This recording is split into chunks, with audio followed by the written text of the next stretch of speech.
This morning, the military is trying to figure out how a massive blimp broke loose and drifted across 2 states. The $175 million Army blimp floated more than 120 miles from Maryland into Pennsylvania. Its dangling steel tether brought down power lines. Chip Reid got a first look at the blimp in Aberdeen, Maryland in February. He raised questions about whether the tether could break. Chip is in Muncy, Pennsylvania, where the blimp came down. Good morning, Chip. Well, good morning. You couldn't see behind me. The Pennsylvania National Guard is blocking access to the area where the blimp came down. There's some very sophisticated equipment on that blimp, and they want to keep people away from it. Fortunately, it came down in a rural area, and no one was hurt. It knocked down our power at school. The 240-foot-long unmanned blimp floated low across rural Pennsylvania, dragging thousands of feet of cable line, which ripped through power lines, leaving tens of thousands of people stranded without power. Finally, after 4 hours in the sky, it drifted to the ground. Oh, it just hit.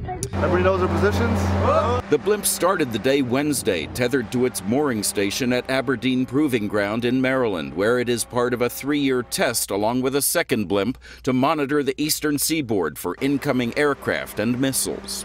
But at 12:20, when it was tethered at 6,600 feet, the radar-equipped airship broke free at its anchor. It headed north and to the west. 2 F-16 fighter jets scrambled from New Jersey to trail the runaway blimp. First responders, police, and military officials tracked it for miles, meeting it on this country road, but they weren't the only ones. Just before we got here is when we found out that it had crashed here. Now it's the military's job to find out how this tether that's over an inch thick and designed to withstand over 100-mile-per-hour hurricane-force winds could fail. Earlier this year, we visited the blimp at its base. We asked Captain Matt Villa if the tether could possibly break. So there's no worry that that tether is so small it could be sliced by drones or birds or something like that? No, there is absolutely no concern. I mean, we really do not worry about the tether. There's a 1 in a million chance of that tether breaking. A military recovery team is in the woods behind me trying to figure out how to get that massive blimp out of here. And of course, they're still trying to figure out exactly how it got away in the first place. Gail? I'm sure, Chip, they're sorry that you have that piece of videotape. Thank you, Chip, reporting this morning.